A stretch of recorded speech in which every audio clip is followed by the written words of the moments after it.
1. President Trump invites Americans to D.C. True. 2.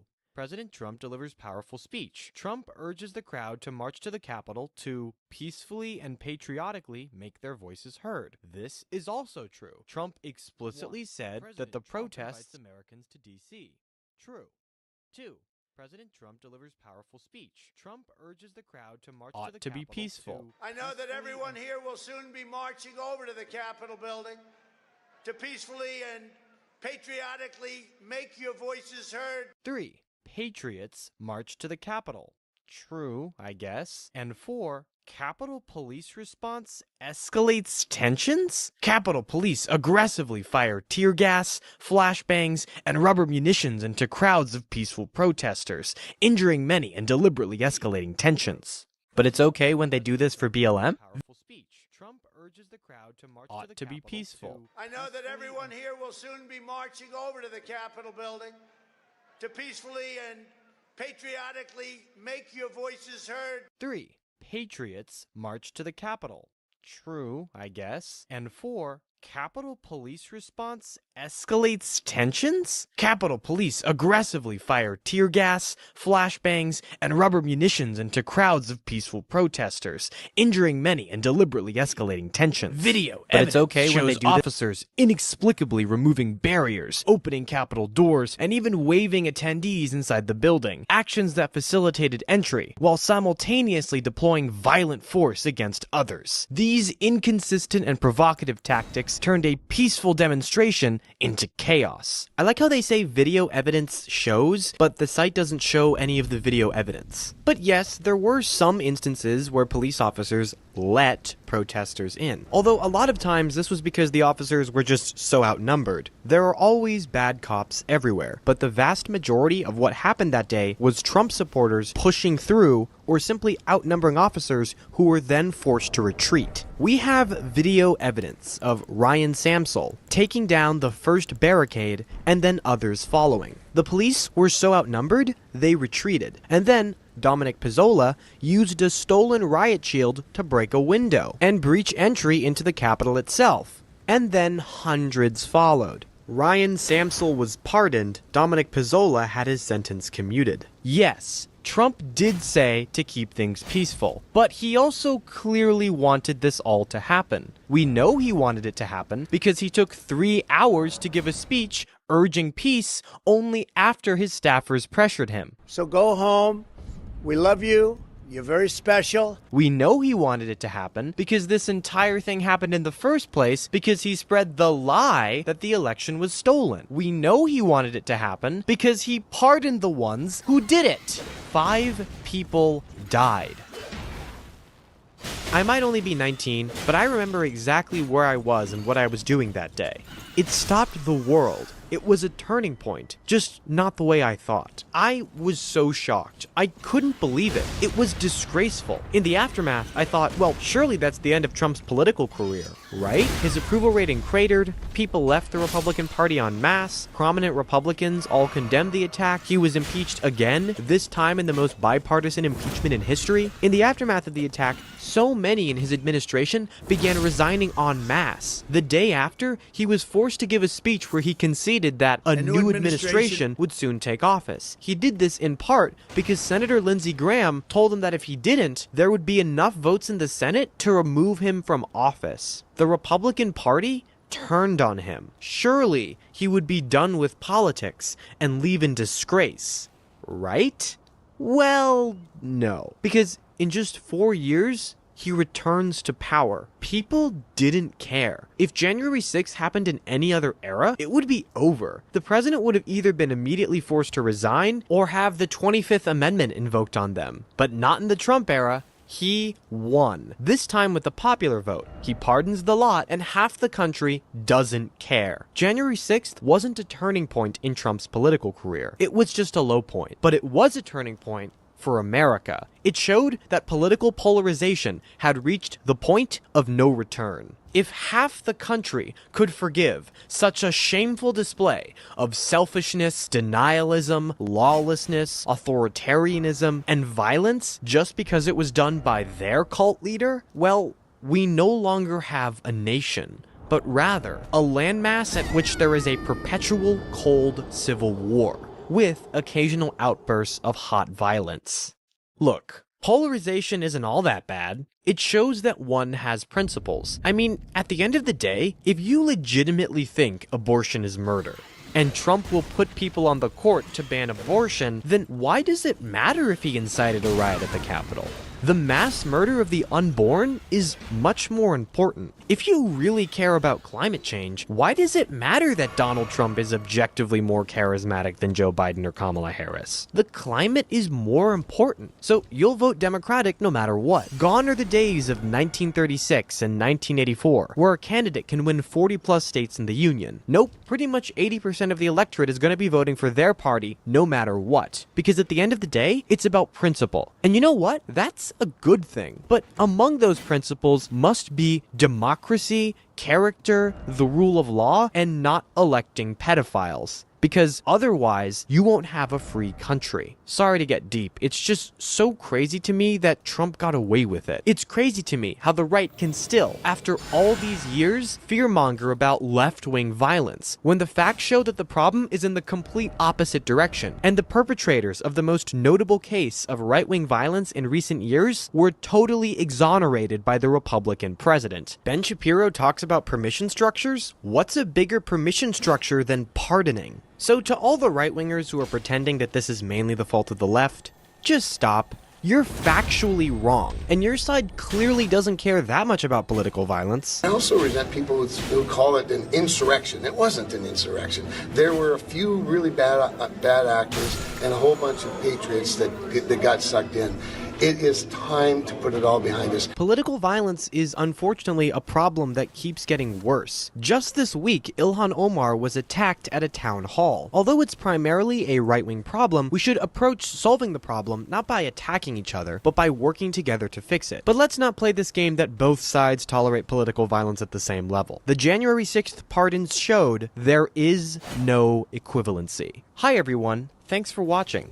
If you like this video and want to support my work, please consider becoming a member on Patreon or Ko-Fi. Ko-Fi also allows you to give a one-time tip. Link in the description. If you become a member, you get access to my Discord server and a Minecraft SMP. Special thanks to my patron Erica Marigold for helping me set that up. Members also get their name in the credits. I'd like to give a special shout out to my Hamiltonian supporters: A C-Mate, The Engineering Potato, Tim Spot, Median, and Poison Jordy. I'm not a perfect person, and I wouldn't be surprised if there were a few mistakes in this video. If you see any, please let me know in the comments, and I'll have corrections in the description. Now, I know what you're thinking. Hottie, where is Warhawks of Mass Destruction Part 3? It will get done, I promise. It's halfway done. I was just worried that if I didn't make another progressive primers, I would lose momentum. If you just can't get enough of my political takes for some reason, follow me on Twitter, @TheHottie It has been an absolutely crazy start to the year, and the news sadly moves way too fast for me to make a video on just one thing. So Twitter is a great place if you want more of my takes on current events. As always, thanks for watching. I promise I will finish Warhawks of Mass Destruction. It will get done. Goodbye.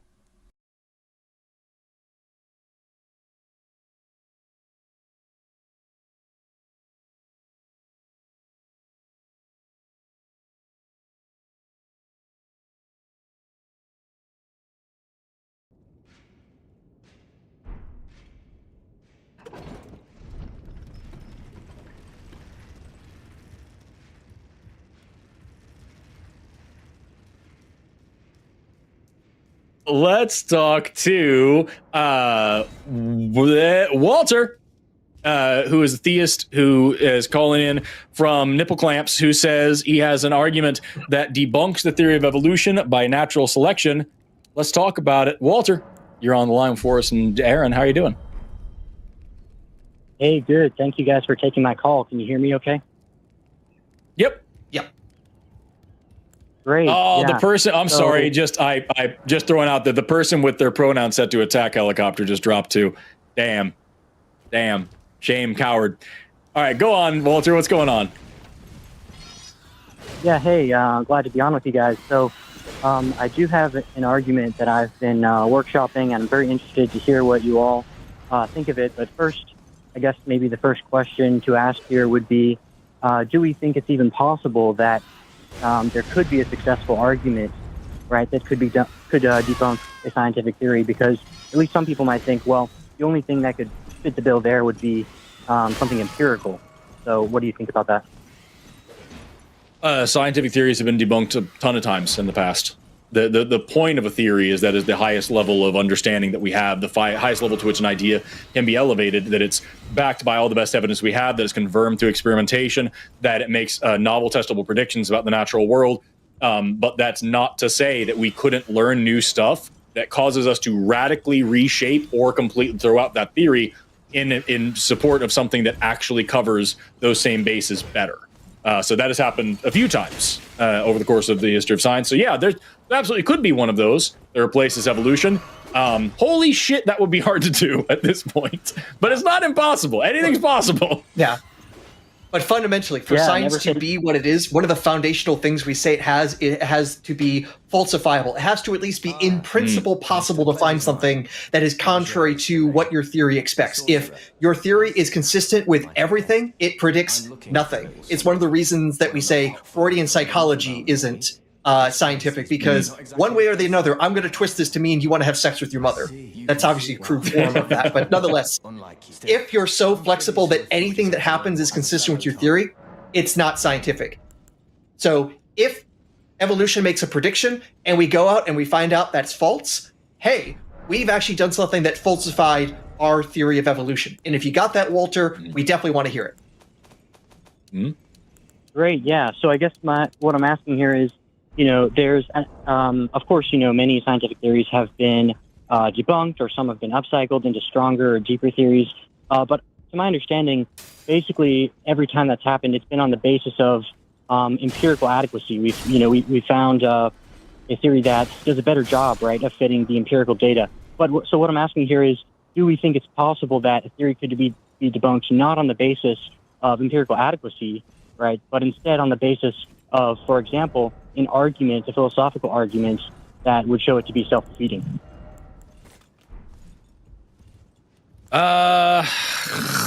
You could logic your way through some shit, but I don't think that really.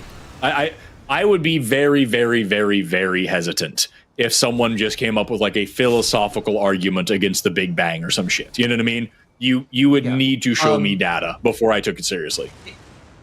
Let me give the best steel man version of that. If we go back a few centuries to the days of Galileo, the term for people like Galileo wasn't scientist or physicist, it was natural philosopher. And a fair number of his arguments about motion are fundamentally philosophical. So his arguments about absolute reference frames and going against that and that sort of thing. So at least part of that argumentation was philosophical. So in theory, we could advance science in those sorts of ways, but it's been a long time since that has been the most productive way to show a theory is true, or at least more true versus less true. That has been a very slow and unproductive way compared to, hey, let's go do a test. Right. No, I think that's right. It's been a very long time, if it's ever happened, since we've upcycled the theory or changed it or discarded it on the basis of something other than empirical adequacy. So that sounds right. But so I guess one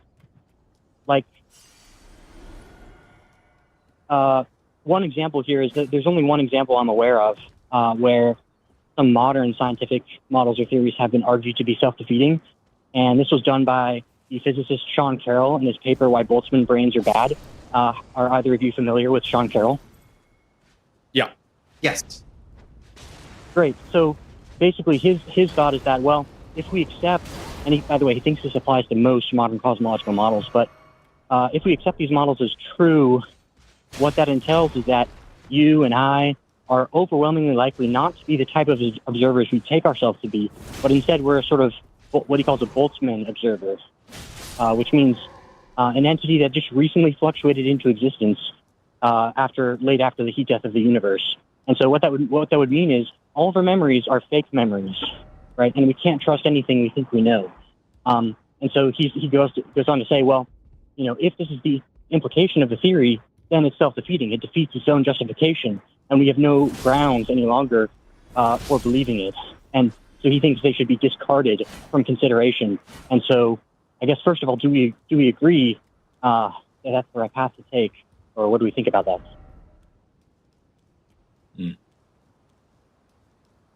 that? Okay, so by the way, there's a bit of confusion here, perhaps for you, Forrest, because when he says Sean Carroll, he's talking about the physicist, but I know there's also a biologist named Sean Carroll. Yeah, I was trying to follow along because I was like, that doesn't sound like something he would say. Like, what is it? But got it. Yeah. I actually quickly, while you were typing, I did double check as well. I did Google Sean Carroll just to be safe. I was like, this sounds weird. And I was like, okay, no, there is a physicist too. Yes. Right. Yeah, it's confusing, but so this is the physicist Sean Carroll, right? So I guess I'm just making sure that we're on the same page there, because if not, right, that would be the first thing to talk about. Yeah, before we get into such an argument, right? That sort of, from my perspective at least, mirrors what's going on in Carroll's argument. So does that sound good to both of you? We should discard. That's the way of for both of you. Well, I won't say. Here's what I would note, though, is that Sean Carroll uses that to motivate us to find a different theory, because if it leads to you undermining your own ability to theorize, then that inconsistency should at least cause tension for you to go back and say, where did the mistake happen?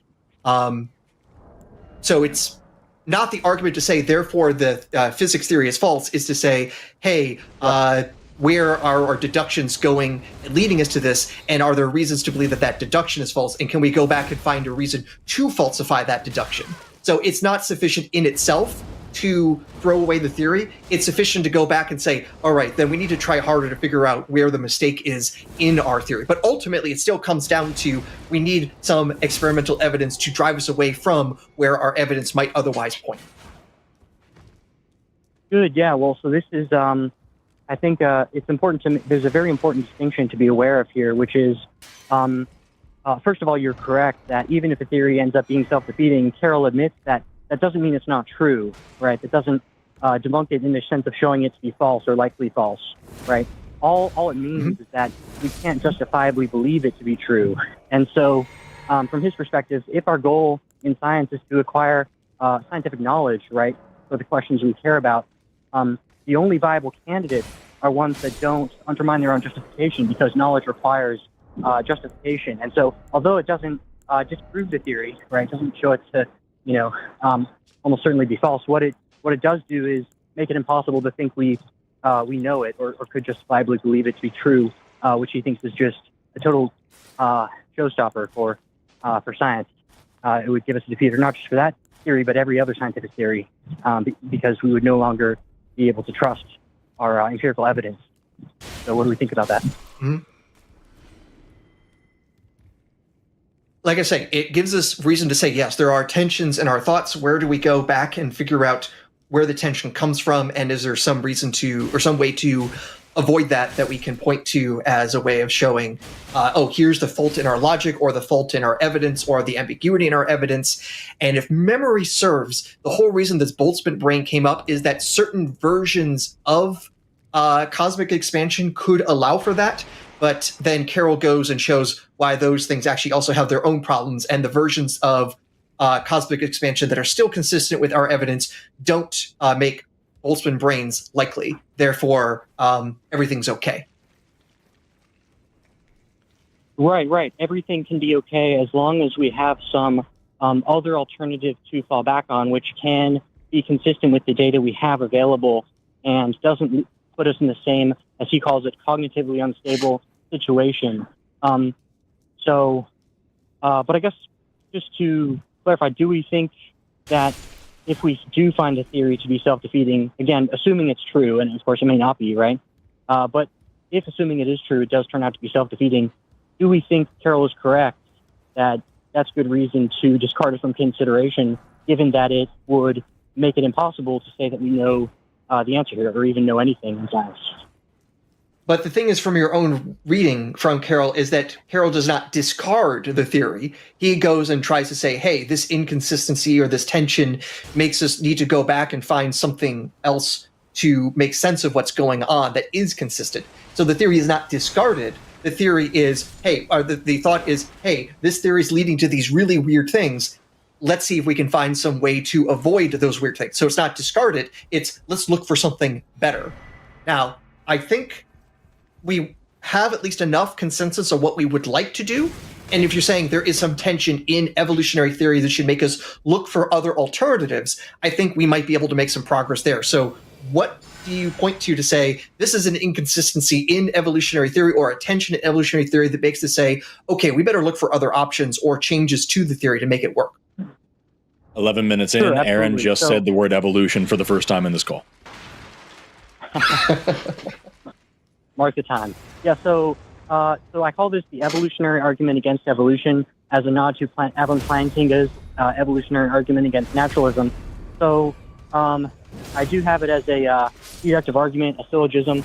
So essentially the way it goes is, first of all, we would say, well, assuming the theory is true, that would mean that, therefore, the probability that the function of our perception is to be veridical, that is, the function of our perception is to grasp truths about our objective physical environment, that probability is low, given we're just going to assume for the moment the theory is true.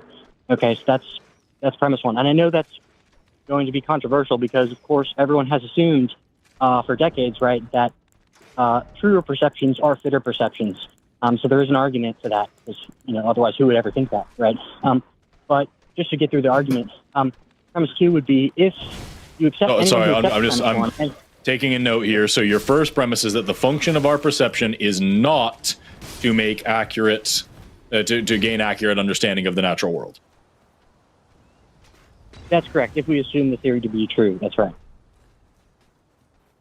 Okay. Yeah, and so the next, there's only there's only 2 or 3 more premises here, so I'll try to just get through it, and then we can see what we think, where we want to double click. So premise 2 would be anyone who accepts premise 1 and accepts the theory has a defeater. So this is a philosophical term. It just means you have a defeater for your belief, in this case, that your perceptions, you have a defeater for your perceptual beliefs. And premise 3 would be anyone who has a defeater for their perceptual beliefs has a defeater for any empirical belief about the world, about the external world, including theory of evolution. But if the first 3 premises are true, the theory is self-defeating, says premise 4, and the conclusion is therefore it's self-defeating theory, just like the models Carroll critiques. Well, I have a million problems with this. Great. So first of all, sorry, I'm just taking notes. Blah, blah, blah, blah, blah, blah. Okay, so I'm going to start with your first premise, because in order for something to work in this way, it just has to be valid and sound. So the valid side is saying that, like, is this the only possible explanation, the only possible conclusion that we can come to given these premises? And the sound thing is this whole shit actually true, right? Those two things are like what makes a logical argument, a syllogism, work. They have to be valid and sound. I think that what you've said here is neither valid nor sound. So let's start with valid. The function of our perception is not to get accurate understanding of the world. That is, at best, partially true. Aaron actually talked about this earlier on. Sorry to interrupt, but I thought you said we're starting with validity, so we're going to leave the question of whether the premises are true for later. Isn't that right? I apologize. No, I apologize. I did. Yeah. So I'm going to start with soundness. Is the premise itself true? And then we'll go back to validity. Is this actually the contingent argument? So, pardon me. You're right. I misspoke. Thank you for catching that. Well, that's okay. That's all right. But sorry to interrupt again. But I think it would, in general, I think it would behoove us to start with the question of validity, because if it's not even a valid form of the argument, then we don't have to waste time, right, getting into the premises. So that seems to me to be more efficient. Sure. Okay. That's fine. I'm happy to do it. So just from a valid standpoint, if we is the argument that evolution isn't real, because I'm paraphrasing here, so tell me if I'm paraphrasing poorly. The argument seems to be that evolution isn't real, or at least shouldn't be considered seriously, because we, if we understand evolution, have to accept that our perception is not geared to make accurate models of reality. Therefore, the model of evolution that we are creating is fundamentally necessarily going to be inaccurate, or at least at severe risk of being inaccurate, so we can't trust it. That's where it sounds like this whole thing is, right? That's the kind of landing pad.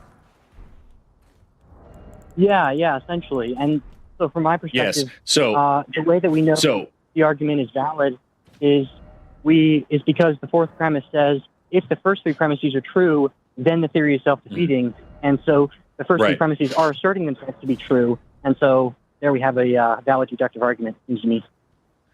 Right. So here's two reasons why this is not a valid argument. The first is that even if I were to agree with the premises and say that evolution necessarily means that we can't or are unlikely to get accurate information about the world around us, that doesn't mean that evolution isn't real. I think that it's fair to say that our senses are not geared to understand or to get good information about black holes. We're just not geared for that. That doesn't mean that black holes aren't real. And so the whole endeavor of science, a lot of it, I should say, is getting outside of our senses and outside of our perception and translating the natural universe into a language that we can actually understand. That's the whole point of the first logical fallacy that I ever learned about in school, was in college, was naive realism.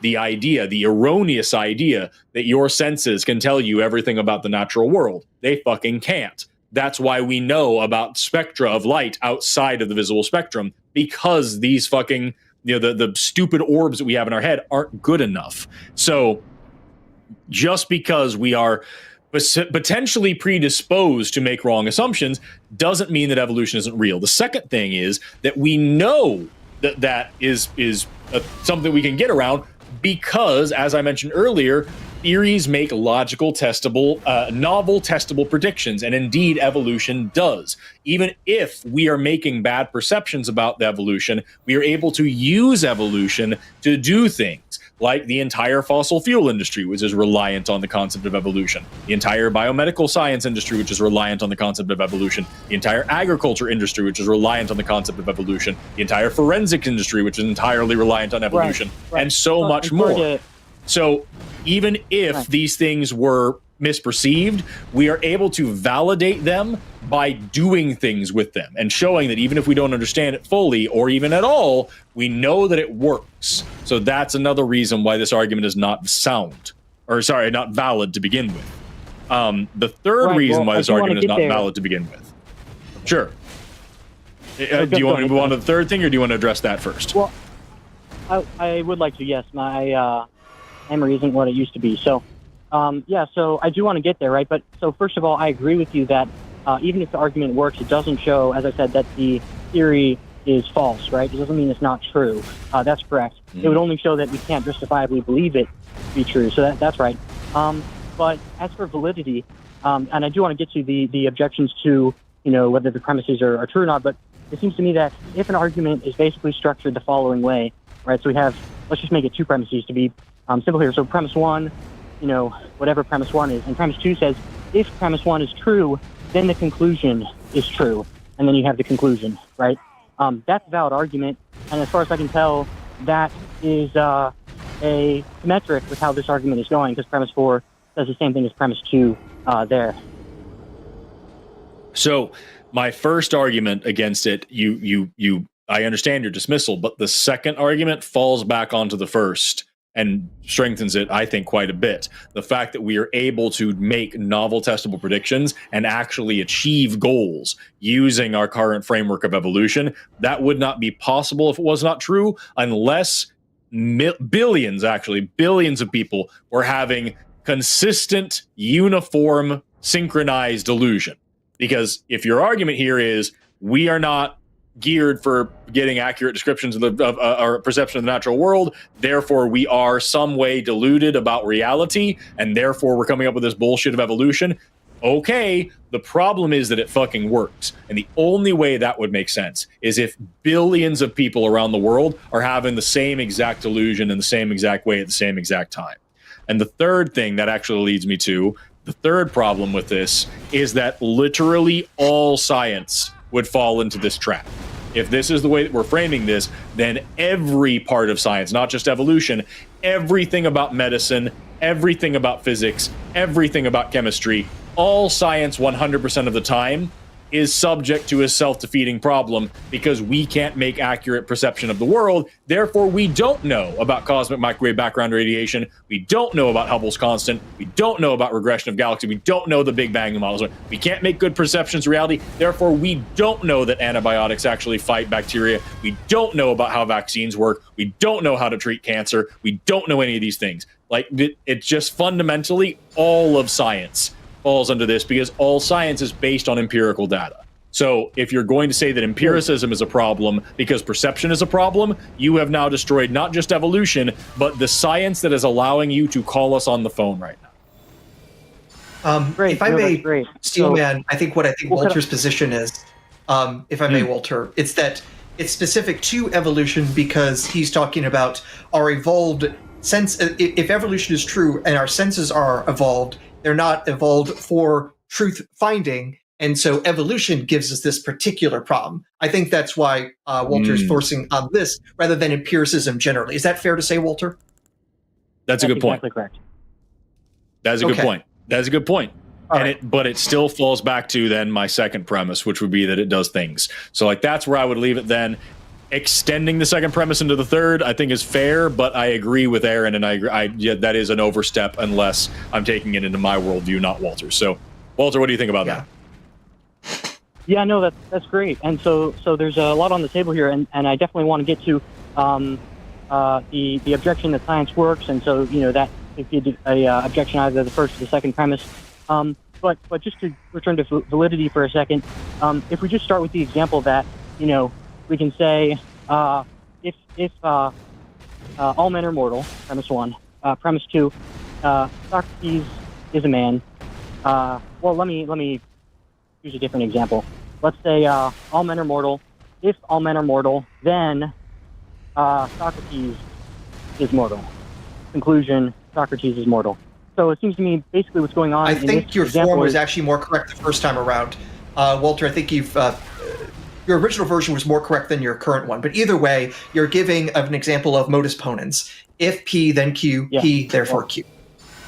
That's right. That's right. And so that's why I'm saying that this argument is valid, is because if you have a form of an argument where you have P and then you say, okay, if P, then Q, where Q is the conclusion, and then you have Q and that matches up with what you said earlier, right, was Q, then it's valid. And so I'm saying that's why this argument is valid, is because premise 4 does the work there of saying if P, then Q. The first three premises are P. Premise 4 says if P, right, if the first three premises are true, then the theory is self-defeating. Conclusion, the theory is self-defeating. So does that sound valid or not? I mean, that would be a valid structure. If this makes the theory self-defeating and this is a thing, then the theory is self-defeating. Yes, that would be the structure that you're looking for. But the initial premise would also have to be true for it to be a sound argument, and I don't think that it is. Right.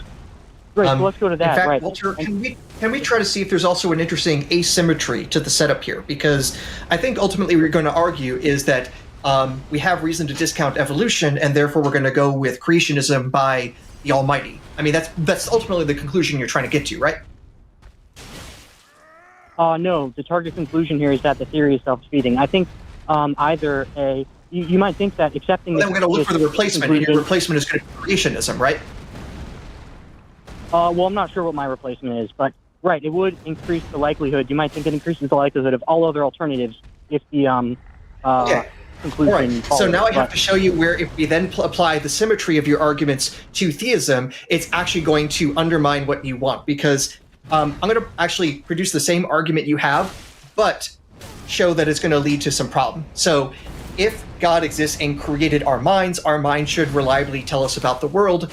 That's premise 1. Premise 2, our minds are telling us things about the world that are false, including that we actually evolved rather than were created. Therefore, God could not have created our minds because it's leading us to false conclusions, even though it was supposed to give us correct conclusions. Yeah, so taking the... let's say we'll take the valid... let's say, yes, that argument is valid. I would then reject the second premise and reject the claim that our But our senses science generally has don't been get. pointing to evolution. Are you denying that? If that's the case, then you're really denying all of your senses, because here's a couple of scientists that are telling you the science has been indicating that evolution is true. Yeah, good. So this is a super interesting thing to consider, right? Because it seems to me that what our senses tell us is about the data, right? It gives us, we have mountains of data that evolution by natural selection has done an amazing job of fitting that data, and that's why it's been the prime theory in that area for hundreds of years at this point, right? But our senses give us access to data, and then on the basis of that data, we try to construct theories that would explain that data and make it likely, right? So I think there's an important distinction here between what we're getting from our senses, right, which is the data, and then the theories which we come up with to try to explain that data. Right. I think the fundamental bridge that you're missing here is like that. What I mentioned earlier is that like the first thing that you learn, at least for me, the first thing they teach you in a science degree is about naive realism and about this erroneous idea that your senses can tell you everything, and that is why a lot of science is using instruments or mathematical modeling, or pretty much anything is going to use statistics in order to get out of your own way and make sure that your broken interpretation of reality is not clouding your understanding of reality. In fact, that is why things like meta-analyses are the highest level of evidence when we're talking about like scientific literature. Like an independent new study is great, but it is the one of the lower levels of evidence. The higher levels is when somebody takes all of this stuff that a bunch of different people have been collecting and then puts that through a massive statistical machine to come up with new information that couldn't have been there before. And so like that kind of thinking, by using things to translate different wavelengths of light into a visible spectrum, by using things that can pick up sound that we can't hear, by using things that can use the technology we have to detect things like gravitational waves that we couldn't possibly perceive on our own, by using things like mathematical modeling of species distributions, by using things like population genetics, by doing this stuff that is not within the bare abilities of our perceptions and our physical mental abilities, by taking it out of our heads and exceeding those limitations using math and technology, we overcome that limitation that you're trying to put upon us quite a bit. And we're able to say that this is true because the math fits reality better than our perception of reality seems to. And a great example of that is just like any Galton board. If you get like you can look these up online. I used to have a physical one. Matt has one that he likes to show from time to time. It's a peg board, like a Plinko board, and it's got a bunch of ball bearings on it, and you dump it, and they bounce in completely random directions, and every single motherfucking time, it makes a perfect bell curve, where most of them fall towards the middle and a few fall towards the ends, and it is a perfect distribution every single fucking time. And it's crazy that all this randomness can create such perfect order because math meets reality better than reality seems to. So like it's just science works better than what I think you're trying to give it credit for. And I think even to also directly going at what you were saying, Walter, here's the thing though. When it comes to our data that we collect, if we're collecting by our senses, one of the things we also know is that our senses are not reliable. There are straight up hallucinations. I sometimes think I hear someone calling my name when it's not. And then, of course, there are even much more vivid hallucinations. There have been plenty of times where people thought they could see things that actually weren't there, whether it was Percival Lowell, who thought he could see canals on Mars, or French scientists who thought they were detecting N-rays. But only French scientists, apparently English scientists, couldn't detect the same things. There are plenty of examples where people think they see a thing and are wrong. And that means our senses aren't completely reliable. And this brings us back to my argument that if we are saying that on theism, we should expect our senses to be reliable, and we got plenty of examples where they're not, that is a problem. Conversely, this is actually then expected on evolution because we expect our senses not to be perfect, but good enough to be able to reproduce. So in fact, the fact that our senses are not completely reliable is more expected on evolution than on creationism. Good, yeah. So first, I I might agree with Forrest when his arguments against naive realism. I don't know that I want to commit to that myself, but yeah, I hear what you guys are saying. But maybe I'll ask. It sounds like you're saying, well, we already know this isn't news, right? We already know that the function of our perception is not to reliably grasp the truth about our objective physical environment. Is that correct? I mean, yeah, long and short of it is that, like, yes, we understand that's a thing. That's why we have been working so hard to correct for those things. False positive, that's what I was talking about at the beginning when I said that your first premise is only half true at best. When you're talking about how, like, from an evolutionary perspective, our senses are not equipped or not reliable at giving us an accurate measure of reality. Aaron talked about this a little earlier. He touched on the fact that, like, false positives can actually be adaptive. If I hear a rustling in the bushes and I don't think that it's a lion, I assume it's the wind, then I could be eaten. If I assume that it's a lion and I run away and it's the wind, I haven't lost anything but maybe some cardio exercise. And at the end of the day, that false positive actually confers an adaptive advantage. So there actually is some benefit to things like that. Also, we understand things like apophenia and pareidolia. That we see patterns where there aren't really patterns. We see faces where there aren't really faces. We see meaning where there isn't really meaning. And a lot of that comes from us as social animals being really good at reading faces for adaptive reasons, and now kind of taking that a little bit too far and putting that into seeing shapes in clouds and whatnot, and maybe deriving some meaning from that, saying that this bird cawing at this particular moment actually had some signal from the gods rather than just a random meaningless event. These are all things that we can account for from a scientific perspective. And you framing them as something that we have to accept as inevitabilities that are hindrances to us from a science, that I don't think that's appropriate. It's at best half true, because these things are things that happen, they're adaptive, and science overcomes them when they are faulty or when they are problematic. We are able to study them and understand them in such a way that we're able to correct for them. Right. Yeah, so if I could, maybe I'll say a bit about my position. So I agree, right, that we can overcome all of these cases of hallucinations and illusions we can intentionally subject ourselves to, and all of the cases we know about that you all have done a great job listing, that where we know we're not seeing the world or whatever as it really is, right? We're being misled in some way. But from my perspective, those are the exceptions. From my perspective, I would affirm the idea that by and large, the function of our perception is to grasp truths about our objective environments. And there, of course, there are exceptions, right? But those would be... But the exceptions are exactly the thing that you were saying is somehow a defeater for evolution. And I'm pointing out it's actually a defeater that our senses are created perfectly. Because if they're failing, and they're failing in predictable ways, well, that means that it seems like they have some sort of origins that isn't like perfect design or created to that end. It looks more like, hey, something came along that does just good enough of a job so that organism can go on, find food, and find a mate. Yeah, so that's a so let me actually clarify that, because I'm not saying that, right? The second premise of the evolutionary argument against evolution isn't that, well, look, there's all these examples, and therefore, right, therefore we get this defeater from those.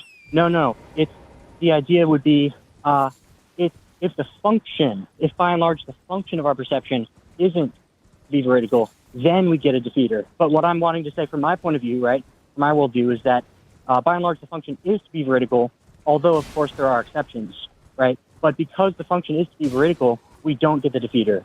So that would be the difference, I think.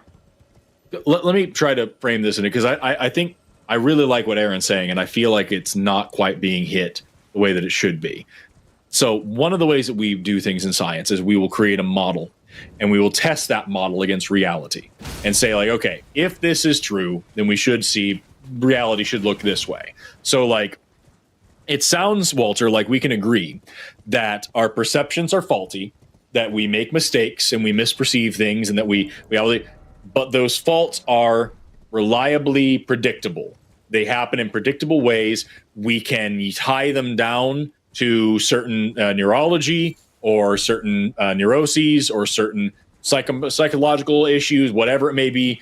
If there's a big misperception, a big issue, we can find a medical treatment or a medical reason or a psychological reason. If it's a normal everyday issue, we can find the evolutionary side of that, the psychological side of that accounts for that.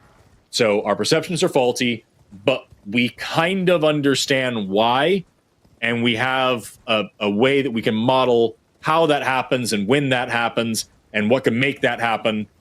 Can we agree on that? Like, is that a fair thing? I know it's not perfect what I've said here, but is that like a fair summary of like how our perception works that we can all agree on?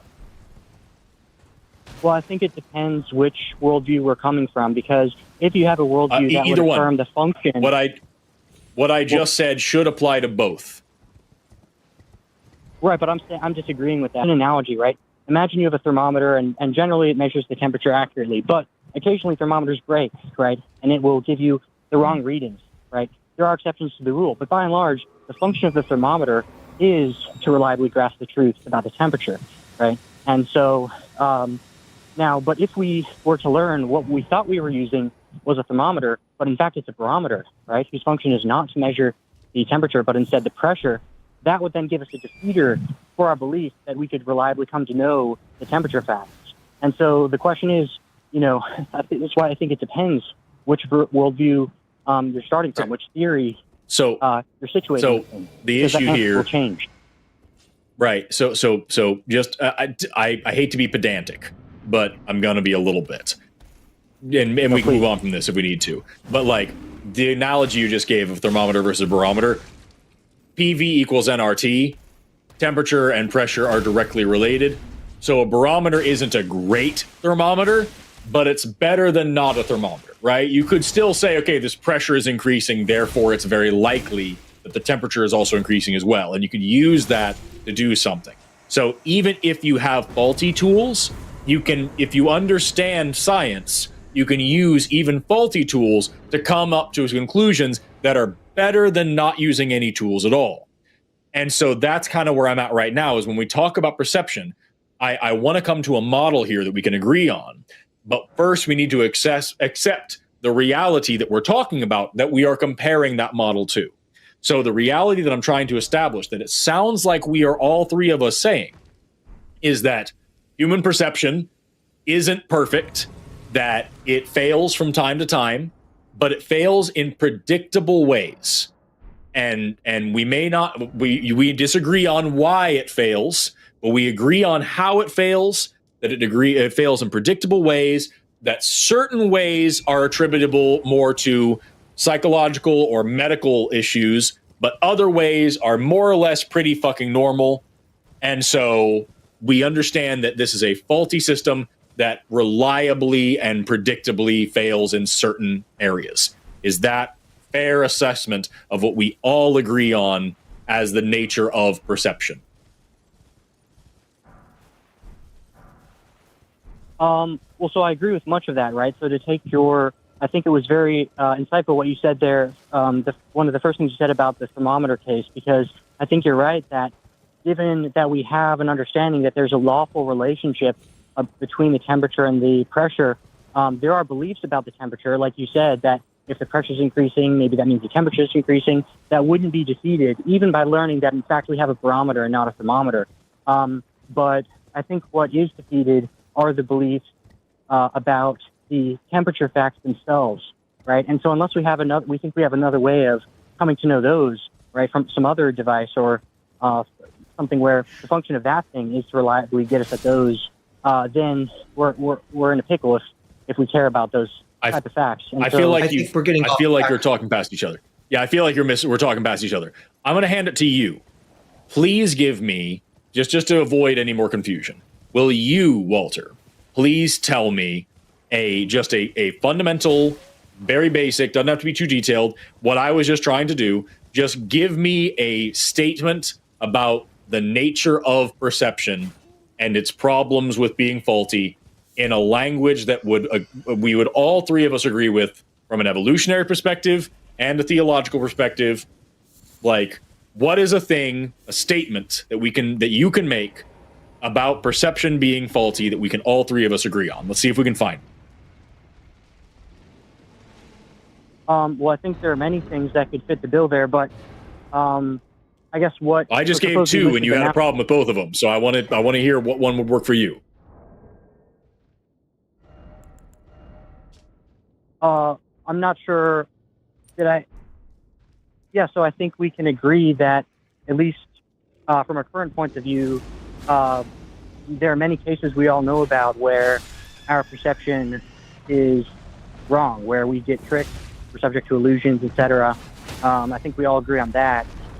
I think we all also agree. I'm actually not sure, but I would hope that we all also agree that, by and large, the function of our perception is to be reliable, is to reliably grasp truth about our objective physical environment. Because if not, scientists would be in trouble, right? So I think we agree on that. So there's two things. Okay, so I wrote down two things you said. We are subject to illusion, and the function of perception is ultimately to be reliable. Are you agreeing with those two statements? Yeah, I do. Yeah. Okay, so I'm going to rewrite that in just a concise way. The function of our perception is to be reliable. However, it can make mistakes. So Is that fair? The issue is that, well, so far, yes, it is, right? But okay, the issue that I'm so the pointing function to of our is perception that, is to be reliable. However, it can make mistakes. Is there anything that needs to be added to that or taken away from that yes. to make it more accurate, but still that all three of us from each of our worldviews can still agree upon? Because so far I can agree with this. Our perception is as reliable as it can be, but it can make mistakes. There's some things that I would like to add to this, but I don't know. I'm going to get there, but I want to ask you, is there anything that can still be added to this or should be added to this that we can still all agree on? Yeah. Well, I don't know if we'll agree, but yeah. I think well, that's the point. So I would say I want to make a statement about the reality of perception that all three of us agree on.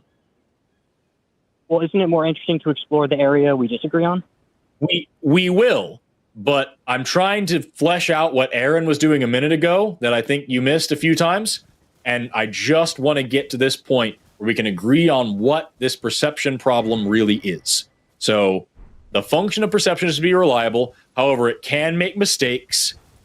I'm going to add a sentence, and you tell me if it's cool. I'm going to say the nature, or I could say the mistakes are made in, what do you want to say? Patterned ways. It can make, I'll actually, even to make it more concise, it can make patterned mistakes. That doesn't sound very good. However, it can make mistakes. Maybe, let me help out. Which can be patterned or not. That's what I'll say. Right, we could say. Is that? Yeah, we could say. You still agree with this? The function of our perception is to be reliable. However, it can make mistakes, which can be patterned or not. Yeah, I think in those cases where our perception is not veridical, there is generally, maybe always, going to be an explanation, a reason for why that happens. So if that's what you mean by pattern, then yeah.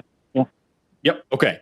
So again, I'm going to ask you, is there anything that needs to be added to this or taken away from this in order to make the most accurate possible statement about the problem of perception being unreliable that all three of us can agree on?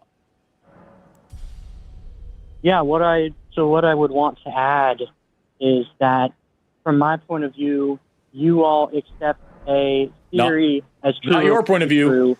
Not your point of view. All three of us have to agree on the statement as reality. So you want me to restrict myself to saying things that I think all of us will already agree on? Yes. Things that you and Aaron and I all three agree is true about perception and the fact that it is unreliable. That is what we are trying to write out, a simple statement about what reality is. So here's the reality that we're trying to get to. The function of our perception is to be reliable. However, it can make mistakes, which can be patterned or not. Is that a fair statement? Are you good with that? Yeah, I agree with the things we have said we all agree to, Okay. but I guess, Okay. I agree with that too. I'm pretty sure, Aaron, I don't want to speak for you, but I'm pretty sure you do agree with that. So now the question is, we've made models here, and we have one model that says that perception is the result of evolution. That, it's not, evolution is not about survival of the fittest, it's about reproduction of the okayest. That these creatures for millions and billions of years have relied on perception to get them around the world, but there's a lot of things that weren't necessary to be perceived.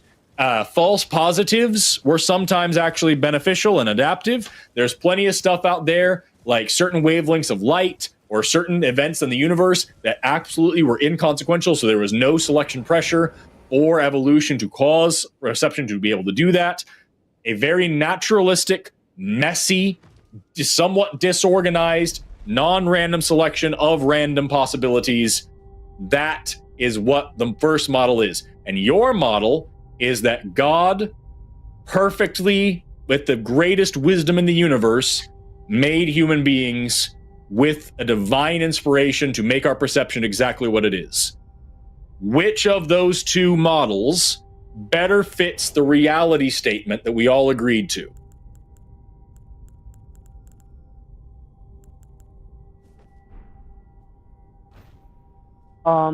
Well, I would say that both do a perfectly fine job of explaining the available data.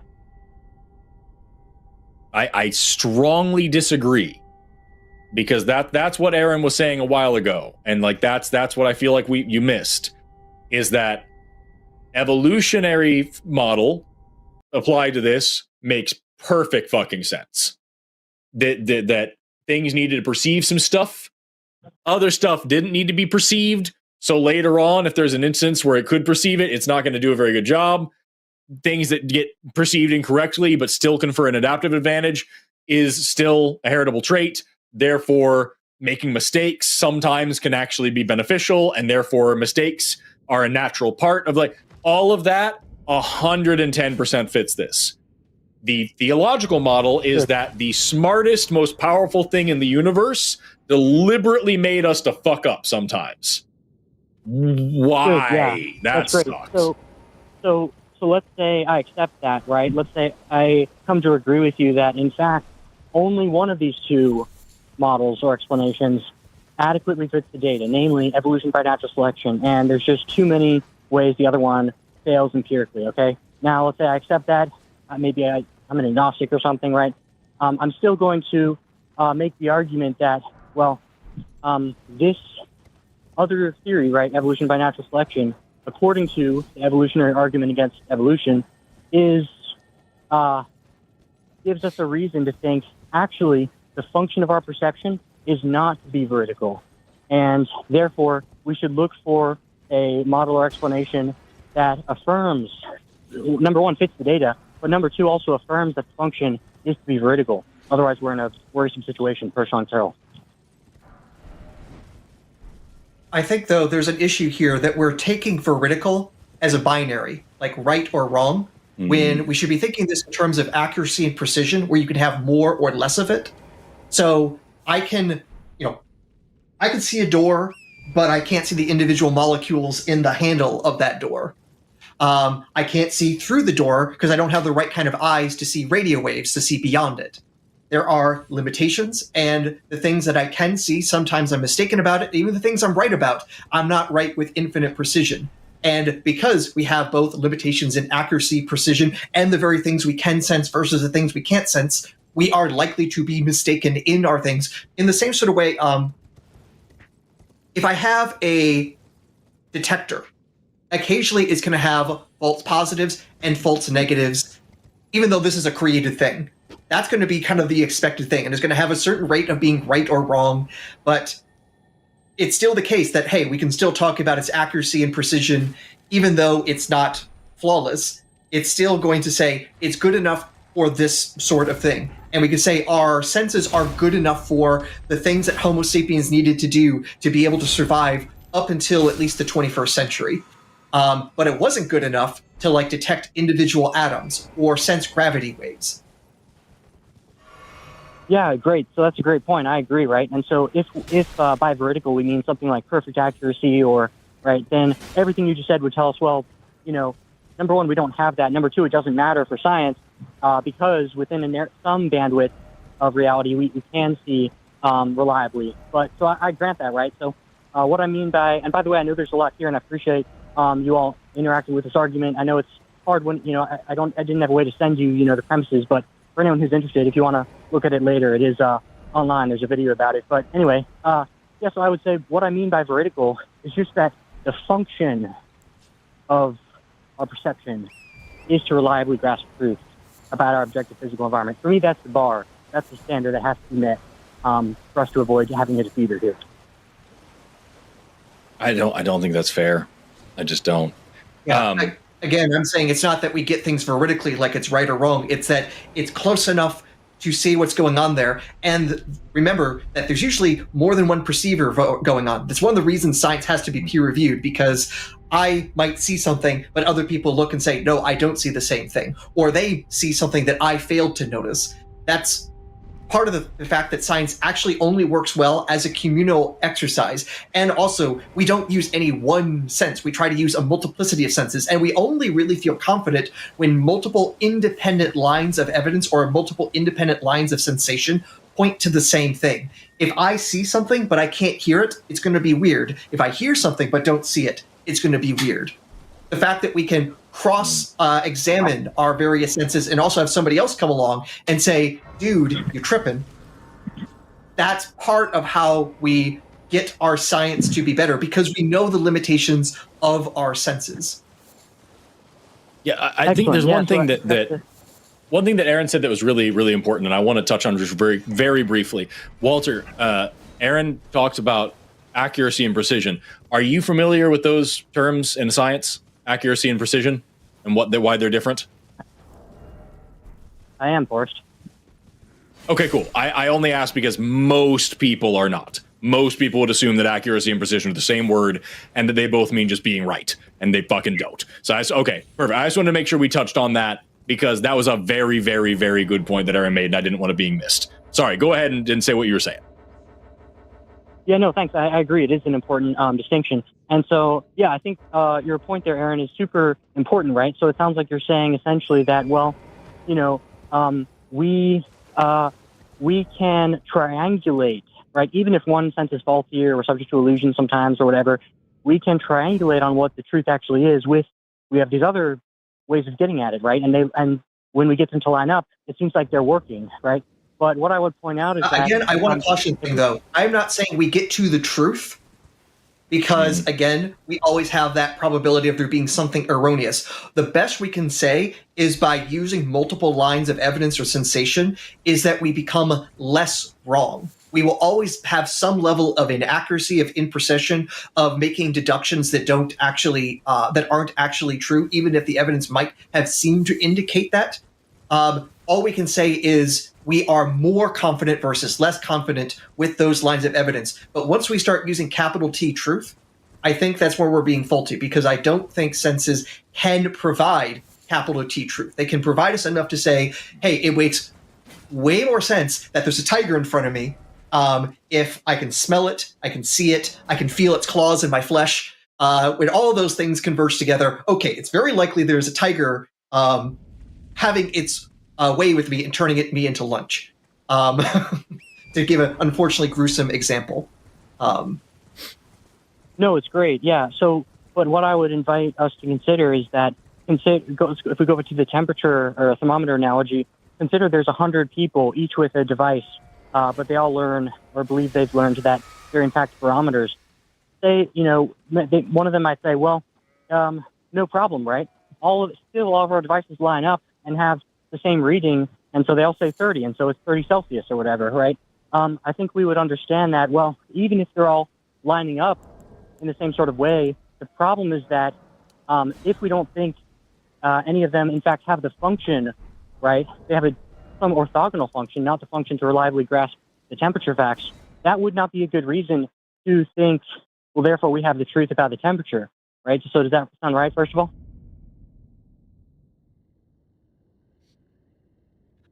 Well, for one I'm sorry, I was right. if we're talking about a whole bunch of different thermometers, I would note one other thing, and we might need to wrap things up soon, but if we're going to have a whole bunch of different thermometers, and I really want to be confident about the temperature, I'm going to have thermometers using different ways of measuring the temperature. I might have a mercury thermometer. I might have one of those laser thermometers. I'm going to have a whole bunch of different ways to make sure that there isn't some unseen or missed bias that might be pushing them all off. Again, by having independent means of getting to the same results, that's where I would have then more confidence. Because if we just have one thermometer and I don't know if it's useful, and then I get a copy of it and it says the same thing, I'm like, okay, this design tells me the same thing, but if they're both biased in the same way, then I can't increase my confidence. If I then come along with this other thermometer that doesn't have that same design, that same bias, and they still all give me the same result, I'm going to think, okay, I'm probably really close to what the actual value is, or at least close enough that I can do something practical. And then from there, I build on top of that and build on a whole bunch of other things. And so long as I'm not building things on top of things, but I have independent lines checking each thing along the way, and then I have this giant web explaining the entire history of the universe and it all coheres together, I'm going to think, damn, I did some good science today. Good, yeah. So, and I understand it's getting to be that time, and so you all have been very generous with your time. Just to say one thing there about your point. Yeah. So if we could, if we're still believing that at least some of them are indeed thermometers, then I agree, right? If many of them line up, then we can probably trust that. But what I was saying is, well, consider we all come to believe that they're all in fact barometers. Then it seems like, well, if we want to have a chance at understanding the temperature facts, we would need some other, right, something else to appeal to get us there. And so all these things we're saying about, well, we have these other senses and we have other people, I would invite us to consider that all of that is still filtered through, ultimately, right, our perception. And so the challenge here, I think, is to, if we think, the function is not to be vertical, then what, other than our perception, could we appeal to that we think might help us triangulate on the truth? Because if all we have are essentially barometers, then that's not going to do it, right? But I understand, because we have more than barometers. We have way more than just barometers. Not to mention, we also find here are all the things that we are faulty on, and build technologies to actually fix those faultiness. In fact, our technology is now at the point that our original methods for measuring time we discover aren't precise ellipse. For the longest time, if I wanted to know when it's noon, I would use the sun. But now we actually know, because the Earth is going around the sun in an elliptical orbit, that actually that's not good enough. And our timepieces are now so precise that we can actually model off how much the sun is ahead or behind where it quote-unquote should be based on a more precise timepiece. We have actually gone beyond our original ways of doing those measurements, and we are better for it. We have realized, hey, our senses or our perceptions aren't good enough. So I'm saying that not only have we realized that they're not perfectly veridical, we actually have forced ourselves to say, hey, here are the places where you can tell that there is an issue. Let's go beyond it. And it comes back to the question is, if our senses really were reliable, then why is it that the creator gave us shitty senses that we can't actually always rely on, that they seem to fail us, and they seem to fail us in ways that are explicable by our evolutionary history, like why we have a blind spot in our eye that we basically have to hallucinate it away until you really focus and notice that it's there, that we see faces in things that aren't actually there, that we sense temperature changes that aren't there, and we lose a limb and we still feel phantom limbs. All these things that are weird but are explicable by brains being these weird evolved pieces of meat. Mm-hmm. Yeah, we keep coming back to the same point, Walter, over and over, where we're talking about what if, no matter how many thermometers we have, what if it's actually a barometer? What if we find out that we're using the wrong tools? And as I already explained sorry to interrupt, but there's a misunderstanding here. It's not what if. The stipulation is that we come to believe, we think we know that they are in fact barometers. That's the thing. I get it. The thing is, at the end of the day, I already explained earlier, just to use that example, PV still equals nRT. T1 over V1 still equals T1 over V2. Or T2 over V2. We still know the relationship between temperature and pressure because of other experiments with other instruments testing other things. And so we're still able to come to an understanding about this stuff. Even with those tools, it still tells us something, which is better than nothing, and we can use that something to gain access to new information.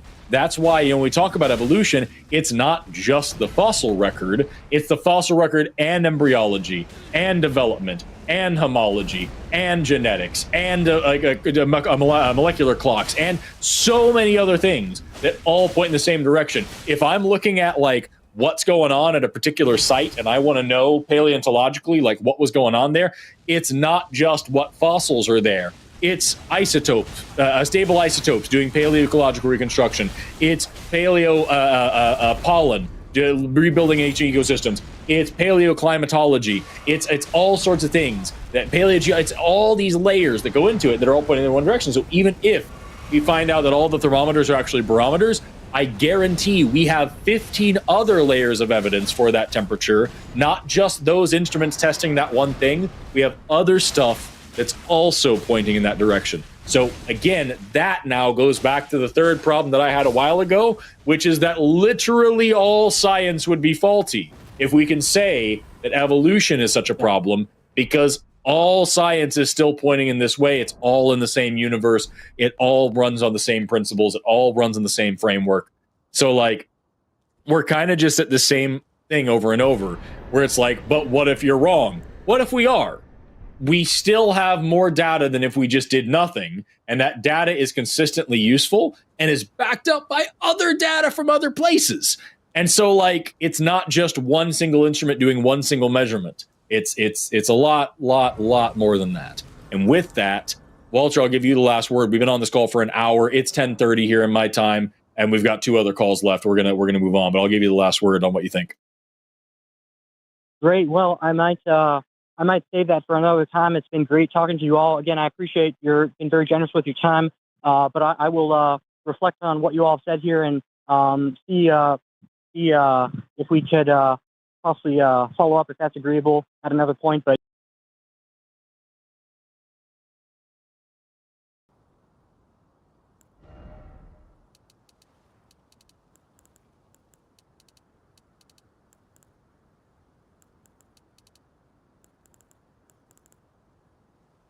Stevie, you are on Skep Talk with Dr. Adair and Erica.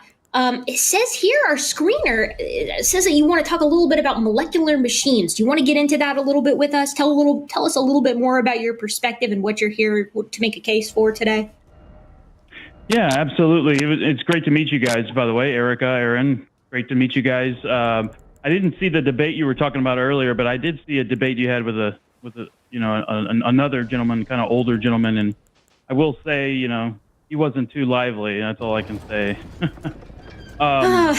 Stevie, it wouldn't be the first time that's happened. I've had the pleasure to get a few with younger guys. And you could put that you could clip chimp that in a lot of ways. But a lot of these professional creationists have been doing this racket for quite some time, and so as a result, the ones that are willing to actually have these kinds of conversations tend to be on the older side of things.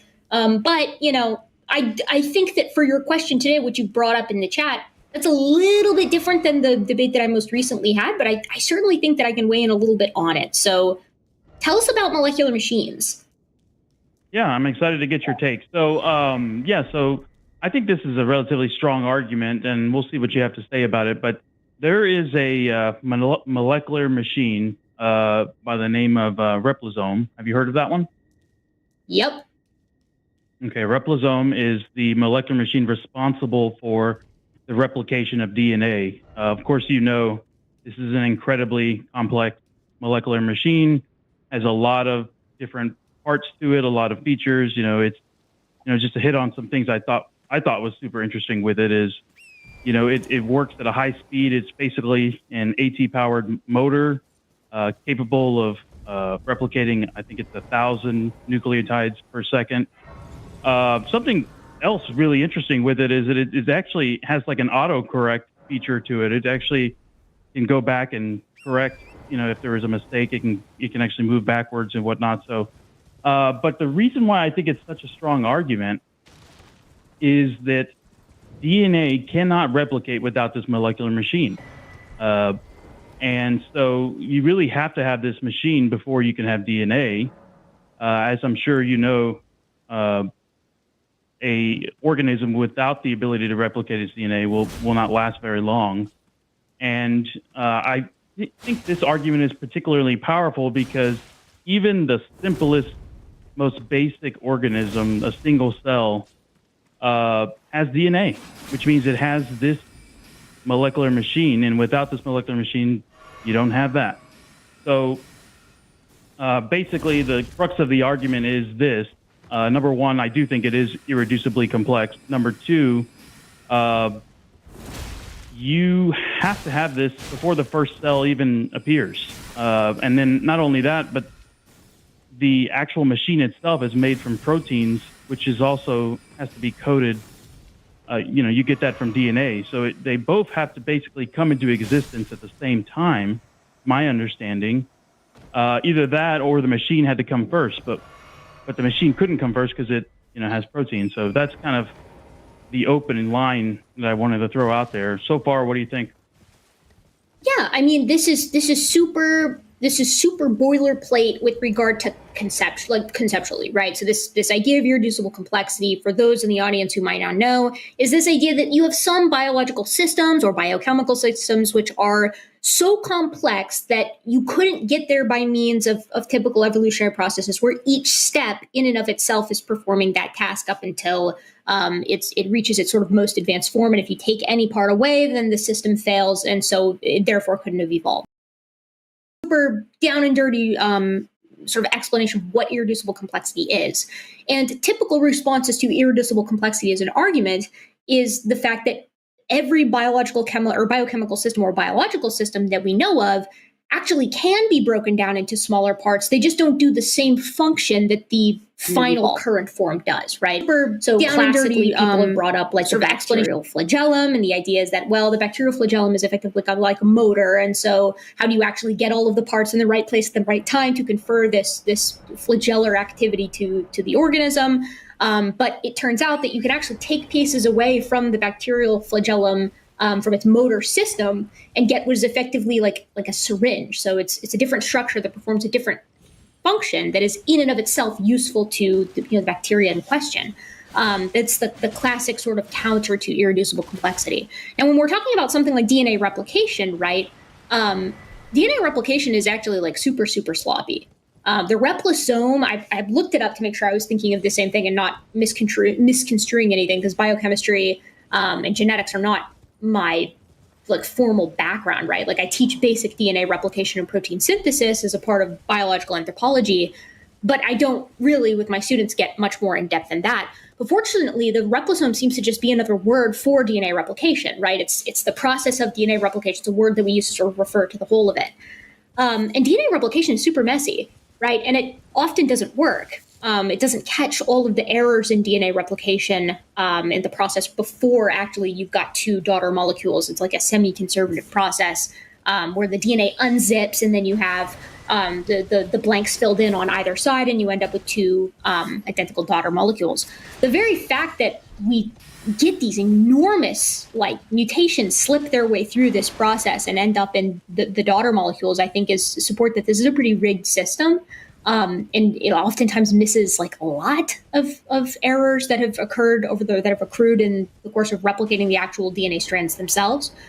But in addition to that, there's no reason to suppose that the DNA replication can't be more simplistic. In fact, if memory serves, it actually is more simplistic of a process in many organisms than it is just in humans.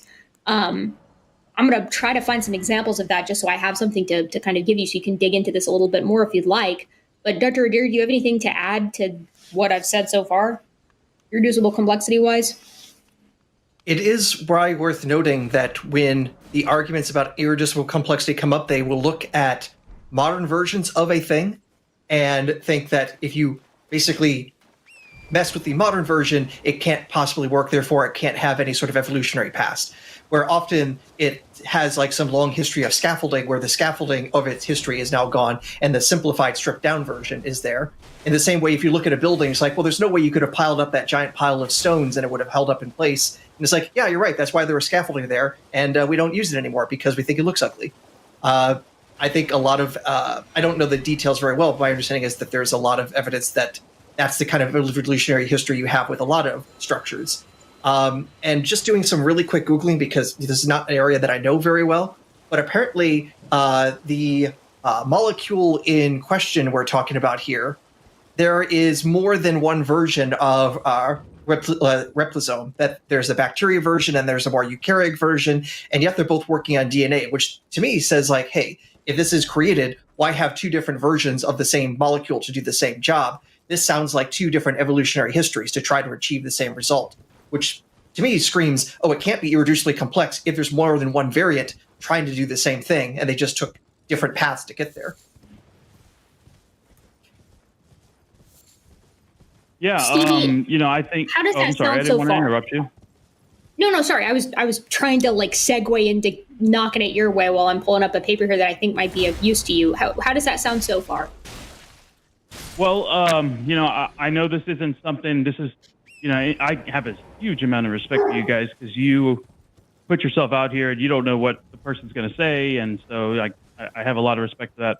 Yeah, I mean, I think that I think there's a couple issues with kind of the idea. I know that you guys tackled it only from the irreducibly complex frame, but I do think that there are some issues with that. But to me, that's not really the big heavy hitter with this thing. I think it's more about the fact that, number one, there's no time for the evolution that we see, with the remainder, because the simplest cell has the DNA and has this molecular machine. There's no time for evolution to occur, down the, all those, time from the beginning of the first cell. But the biggest issue with this is the fact that you have to have both. You have to have both the replosome and DNA come about at the same time. How do you guys handle, that kind of paradox? Oh, Erica, you're going to know more about this than me, but my understanding is the earliest forms of life didn't have DNA, but they used RNA for the encoding and the storage of genetic information. DNA then comes along later because it's a more stable molecule for doing that same sort of thing. I do not know the evidence about how that transition happened or where the state of the art is, but that's my basic understanding. We went from DNA, which we know can form completely naturally. It doesn't need extra machines around to do that, but DNA is in a later improvement on the process. That's my basic understanding. Erica, you're muted. Or at least you're extremely quiet otherwise. Sorry, I muted a minute ago because my dogs were barking, and so it ends up being a mess. Yeah, my understanding from Origin of Life research is that RNA world is still like pretty ahead of everything else. I think people can bust my chops on that in the comments if they'd like. But in that sense, yes. I mean, RNA does and can self-organize, right? Like this is something that we've seen. The classic example people give is that it's capable of self-organizing on like clay as a substrate or wet dry cycles and things of that nature. And it's way less stable than DNA, right? Because it's single-stranded. RNA is a single-stranded molecule as compared to the classic double helix that DNA is. And my understanding as well is that RNA is what's sort of setting the stage for DNA. So like, in that sense, DNA itself, right, isn't irreducibly complex either. Now, you're talking about these molecular machines and saying, DNA has to come about at the same time as the replosome, which is like the concept of DNA replication. These two things have to come about at the same place at the same time.